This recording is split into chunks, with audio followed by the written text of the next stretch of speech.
Hi friends, welcome back to మన channel. Video కనుక నచ్చినట్లయితే తప్పకుండా లైక్ చేయండి. రామ్ అని చెప్పేసి పిలుస్తూ ఉంటుంది. అదే సమయానికి రేవతి వస్తుంది. రామ్ వాళ్ళ అత్తగారింటికి వెళ్ళాడు. ఏంటి అత్తగారింటిగా? అదే సీత వాళ్ళ ఊరికి తీసుకెళ్ళింది. అలా ఎలా తీసుకెళ్తుంది ఏమో నాకు తెలియదు. అసలు ఎవరికి చెప్పకుండా రామ్ అలా ఎలా వెళ్తాడు ఏమో నాకైతే తెలియదు. కానీ నాకైతే సీత చెప్పింది అని చెప్పేసి అక్కడి నుంచి రేవతి చెప్పి వెళ్ళిపోతుంది. అసలు అక్కడికి ఎందుకు వెళ్ళారు? ఇక ఒకసారి ఫోన్ చేసి కనుక్కో మహా. అంతేకాదు అక్కడ విద్యాదేవి టీచర్ కూడా ఉంది అని చెప్పేసి విధంగా ఇక అర్చన అంటూ ఉంటుంది. అప్పుడు వెంటనే ఫోన్ చేయాలని చెప్పేసి ఈ విధంగా ఆలోచిస్తూ ఉంటుంది. ఇక అవును, నాకు ఒక అనుమానం వస్తుంది. ఇక్కడ కార్యక్రమం జరగలేదు కదా, కొంపదీసి అక్కడికి వీళ్ళిద్దరిని రప్పించి వాళ్ళిద్దరి కార్యక్రమం జరిపిస్తుందా ఏంటి ఆ విద్యాదేవి టీచర్ ఏమన్నా అని చెప్పేసి అర్చనకు అనుమానం వస్తూ ఉంటుంది. ఇక వెంటనే ఆలోచించకుండా మహాలక్ష్మి రామ్కి కాల్ చేస్తూ ఉంటుంది. ఫోన్ ఛార్జింగ్లో ఉంటుంది కదా. అప్పుడు వెంటనే సీత ఫోన్ లిఫ్ట్ చేస్తుంది. ఇదేంటి ఇది ఫోన్ ఎత్తింది అని చెప్పేసి మహా అనుకుంటూ ఉంటుంది. ఏయ్ రామ్కి ఇవే అని చెప్పేసి అంటుండగా ఎవరు? హలో హలో ఓసై రామ్కి ఇవే మాట్లాడలే. అవునా అత్తయ్య? అవును బాగున్నారు అత్తయ్య, నేను బాగానున్నాను, నువ్వు ఫస్ట్ రామ్కి ఇవే. అవును అత్తయ్య. హలో హలో అత్తయ్య, ఈ ఫోన్ సరిగ్గా వినిపించట్లేదు. ఈయన అక్కడ ఉన్నాడు, ఫోన్ ఛార్జింగ్ పెట్టాడు. ఏమన్నా చెప్పాలా? అసలు నాకు చెప్పకుండా ఊరికెందుకు వెళ్ళారే? అంటే అత్తయ్య రావాలనిపించింది, మా ఇంటి దగ్గర ఉన్నాం, రేపు పొద్దున వస్తాంలే. హలో నువ్వు ఫస్ట్ రామ్కి ఇవే. హలో అత్తయ్య వినిపించట్లేదు అత్తయ్య. సరే ఫోన్ ఛార్జింగ్ పెట్టాను, ఏదన్నా మాట్లాడాలనుకుంటే ఇక రేపొద్దున ఫోన్ చేయండి అని చెప్పేసి ఇక కాల్ కట్ చేస్తుంది. వసై ఫస్ట్ నువ్వు రామ్కి ఇవే. అయినా సీత నీకు జలుకివ్వడానికి ఇదంతా చేసినట్టుంది. ఈ అత్త ఒక్క నా మాటతో ఇక షాక్లో ఉండిపోతుందిలే అని చెప్పేసి ఆలోచిస్తూ ఉంటుంది. అయినా మహా ఇక్కడుండే నువ్వు సీతను ఆపలేకపోయావు, అక్కడికి వెళ్ళింది. ఇప్పుడు వాళ్ళ తొలి రేయి జరుగుతుంది. ఆ విద్యాదేవి టీచర్ ఎలాగైనా చేపిస్తుంది. ఇక నువ్వు ఇక్కడుండి ఆపలేంది, అక్కడుండి ఎలా ఆపుతావు మహా అని చెప్పేసి అర్చన మాటలు విని ఇక ఒక్కసారిగా నువ్వు ఇక్కడి నుంచి వెళ్ళిపోతావా? చాలా ఇరిటేట్గా ఉంది, నన్ను ఆలోచించుకొనిస్తావా అని చెప్పేసి కోపంగా అంటుండగా అర్చన అక్కడి నుంచి భయంతో వెళ్ళిపోతుంది. సీత మరోవైపు టీవీ చూస్తుంటుంది. రామల్ల ఇక వాకింగ్ చేసి ఇంట్లోకి వస్తాడు. చుట్టుపక్కల చూస్తుండగా ఏంటి సీత ఎవరు లేరా అని చెప్పేసి అంటుండగా, అంటే నాన్నకి నైట్ డ్యూటీ అని వెళ్ళిండు, అమ్మను టీచరు ఇక ఏదో గుళ్ళో భజనలు ఉన్నాయని రేపు తెల్లారినాక వస్తానని చెప్పారు మామ. అవునా?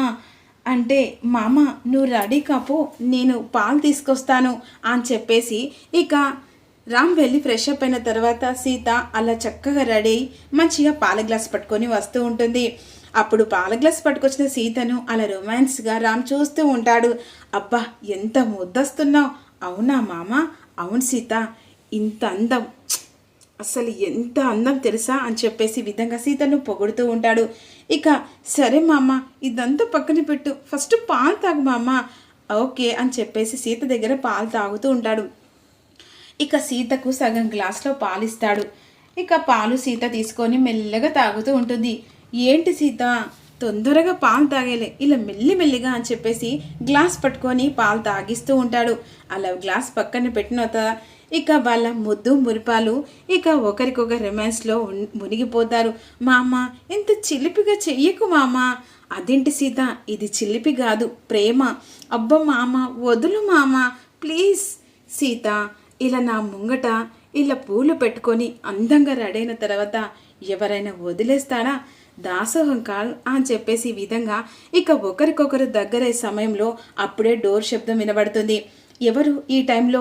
మీ అమ్మ వాళ్ళు వచ్చారా అని చెప్పేసి రామ్ అంటుండగా, అమ్మ ఈ టైంలో రాదే. సరే ఎవరో వెళ్ళి చూద్దాం పదని చెప్పేసి డోర్ దగ్గరికి వచ్చి డోర్ ఓపెన్ చేసరికి మధు ఉంటుంది. ఇక మధుని చూసి ఒక్కసారిగా సీతారాం షాక్ అయిపోతారు. అక్క నువ్వా? ఏంటి ఈ టైంలో? పక్క జరుగుతా అని చెప్పేసి లోపలికి వచ్చి సోఫాలో కూర్చుంటుంది. అదేంటక్క నువ్వు ఈ టైంలో ఇక్కడికి రావడం ఏంటి? అవును అమ్మ నానేరి. అమ్మ గుడికి వెళ్ళారు, నాన్న డ్యూటీ వర్క్ మీద వెళ్ళిపోయాడు. అవునా? సరిగానక్క నువ్వు ఈ టైంలో ఎందుకు వచ్చావు? ఏం లేదు, ఇంట్లో గొడవైంది, బావతో గొడవ పెట్టుకొని వచ్చాను. ఏంటి బావతో గొడవ పెట్టావు? అసలు ఏం జరిగింది? ఎందుకు గొడవ పెట్టుకొని ఈ టైంలో వచ్చావు? ఏంటి అలా మాట్లాడుతున్నావు? అయినా నేను గొడవ పెట్టుకొని ఇవాళ నైట్కి ఇక్కడ ఉండడానికి వచ్చాను. ఏంటి నైట్లో ఉంటావా ఇక్కడ? అవును. అయినా ఏంటి ఏదో నేను రాకుండా అన్నట్టుగా మాట్లాడుతున్నావు? నైట్ ఇక్కడ ఉండడానికే వచ్చాను, గొడవ పడ్డాను ప్రశాంతత కోసం అని నేను ఇక్కడికి వచ్చాను అని చెప్పేసి ఈ విధంగా అంటుంటుంది.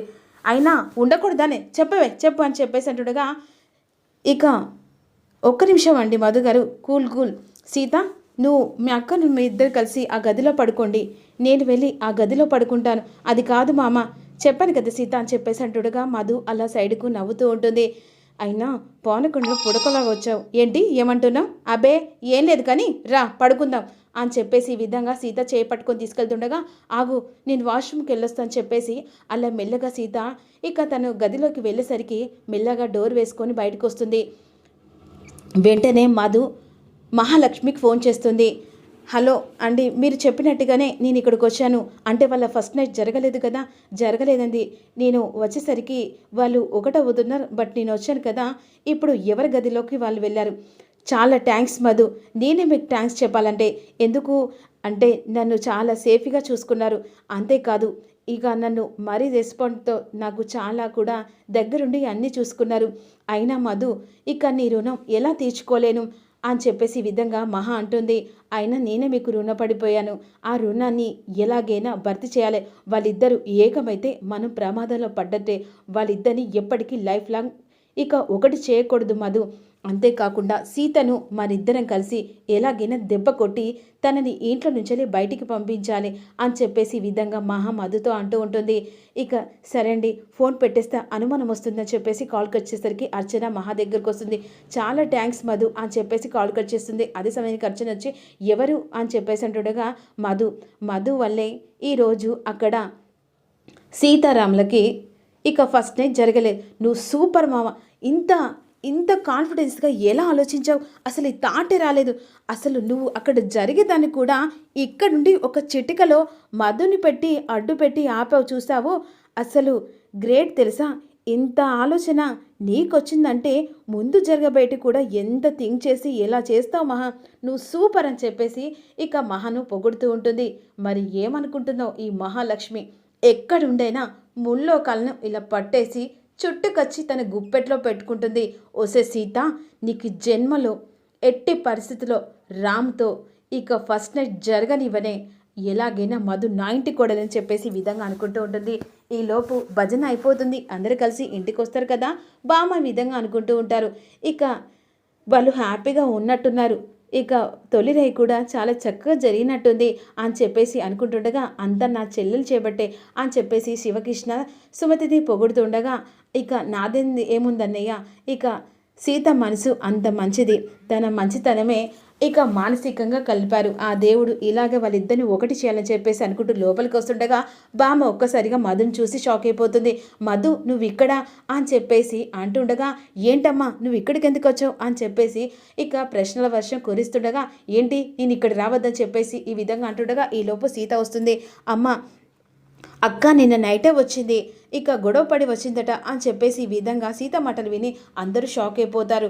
అంటే ఎప్పుడు వెంటనే విద్యాదేవి టీచర్ ఓహో సీతకును రామ్కి ఫస్ట్ నైట్ జరగలేదన్నమాట అని చెప్పేసి ఆలోచిస్తుండగా అయినా ఇక్కడికి ఎందుకు వచ్చో దేనికి వచ్చో అది నైట్లో అని చెప్పేసి శివకృష్ణ అడుగుతూ ఉంటాడు. అప్పుడు అడుగుతుండగా మధు కోపంగా శివకృష్ణ వైపు చూస్తూ ఉంటుంది. మరి మధు ఆ శివకృష్ణ ప్రశ్నకు సమాధానం ఏం చెప్పబోతుంది? ఇక సీత మధు కుతంత్రాన్ని తెలుసుకొని ఇక మధుకు ఒక్కసారిగా బుద్ధి చెప్పడానికి ఎలా, అలాగే ఎంతమంది సీతారాం కలవాలని మనస్ఫూర్తిగా కోరుకునేవారు లైక్ చేయండి అబ్బా. నేనైతే ఫస్ట్ లైక్ చేస్తున్నానా, ఎవరు ఇష్టపడుతున్నారో లైక్ చేయండి. Thank you for watch please.